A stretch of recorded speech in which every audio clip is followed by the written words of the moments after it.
दोस्तों, social media पर reels scroll करते हुए बहुत सारे ऐसे वीडियो देखे होंगे। How to make millionaire, how to make lots of money for luxury lifestyle. कभी एक पिज़्ज़ा और एक बर्गर के कम प्राइस में अच्छे ट्रेडिंग सिखा देते हैं, कभी इस कोर्स के एडवर्टाइजमेंट, कभी उस कोर्स के एडवर्टाइजमेंट, जो कि सही भी है। एक समझदार इंसान इन सबको काम में लगाकर बहुत फायदा भी हासिल कर लेता है। लेकिन मेरी ये वीडियो इन सब वीडियो से बिल्कुल अलग है।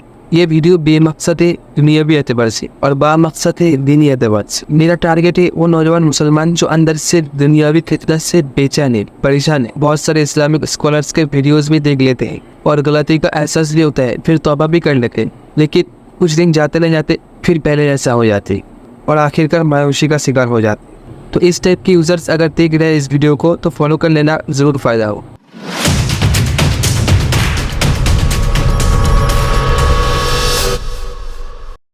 दोस्तों, एक नॉर्मल इंसान परमानेंट के साथ दिन पर क्यों नहीं चल पाती? क्यों वो चाहने के बावजूद भी कि सब बुरी आदतें छोड़ देंगे और अच्छी आदतें अपना लेंगे, नहीं कर पाते? सबसे पहले आप लोगों को ये जानना पड़ेगा कि एक इंसान परमानेंट के साथ दिन पर चलने के लिए क्या क्या चीज़ें ज़रूरत पड़ती है। तो यह बेसिकली दो चीज़ें जो इंसान को नॉर्मली दिन पर चलाने में मदद करती है। पहला है आदत, हैबिट्स, जो माहौल से आती थी, और दूसरा है खुदा का खौफ या उसकी मोहब्बत। ये दो चीज़ें अगर किसी इंसान के अंदर है तो वो किसी भी सिचुएशन पर अपनी ज़िंदगी को 100% दिन के ऊपर चला ले।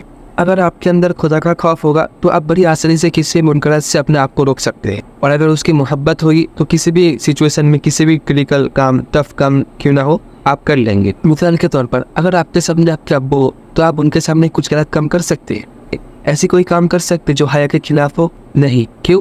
कौन सी चीज़ रोक रही है? डर, इज्जत का खोने का डर, शर्मिंदगी का डर। तो फिर सोचिए, खुदा के सामने बाप की क्या हैसियत है? खुदा के सामने खुदा की मुनकरत हम लोग कैसे कर लेते?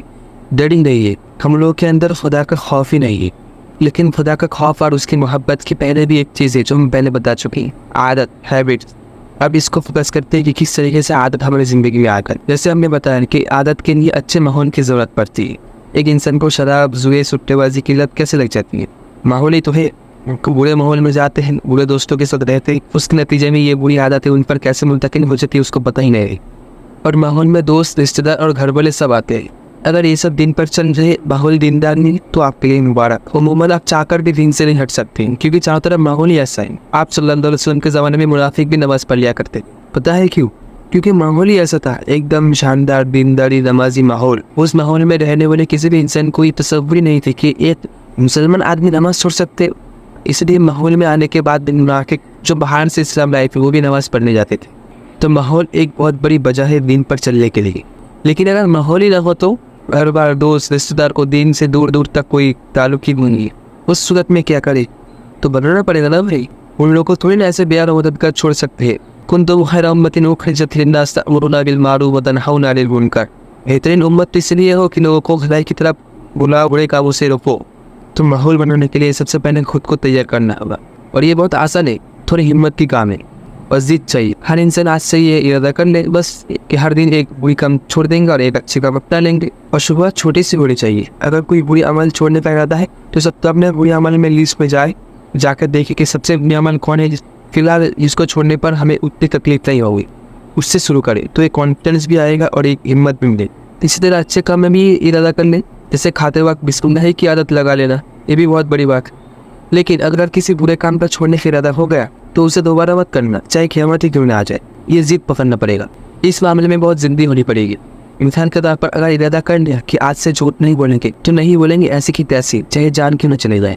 और खुदा न खास्ता अगर आदत ना चाहते हुए मुझसे पर निकल भी जाए तो फ़ौरन उसी मजलिस में माफ़ी मांगो और सामने वालों को बताओ कि हमसे ये गलती हुई है, हम झूठ बोले थे, आइंदा से नहीं होगा।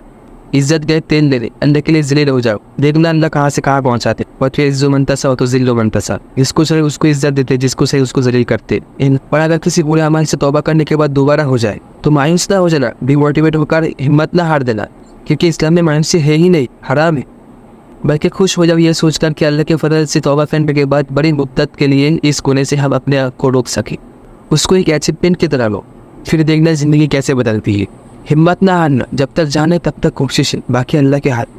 और आखिर में एक बात बता दो जो सबसे पहले बतानी चाहिए कि दिन से मुराद सिर्फ हज, ज़कात, रोज़े, नमाज नहीं है, बल्कि सुबह नींद से उठने से लेकर शाम में नींद में जाने तक हर एक्टिविटीज़ अल्लाह के हुक्म और आप सल्लल्लाहु अलैहि वसल्लम के तरीक़ा के मुताबिक अगर हो जाए तो इसे ऊपर 100% दिन कहते हैं और इसी के अंदर कामयाबी है। जो सुनने में जितना मुश्किल लग रहा है प्रैक्टिकली में उतना ही आसान है। तो अगर हकीकत में इस्लाम अगर तब मज़हब होता ना, तो सेलिब्रिटीज़ और जो करोड़पति इस्लाम ला रहे अपने लग्जरी लाइफस्टाइल को छोड़कर, तो कब मायूस हो चुके होते, कब के इस्लाम छोड़ चुके होते। ये सिर्फ और सिर्फ शैतान का वसवसा और धोखा है और कुछ नहीं। दीन के मामले में आसान से आसान काम को मुश्किल बना देता है। तो दोस्तों, किस तरीके से अल्लाह के हुक्म के मुताबिक और आप सल्लल्लाहु अलैहि वसल्लम के तरीके के मुताबिक ज़िंदगी गुजरे, इसके लिए वक्तन फ़वक्तन वीडियो आती रहेगी।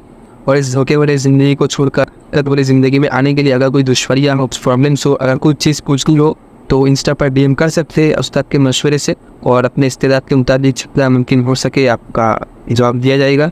बाकी दुआ करना। अस्सलाम वालेकुम।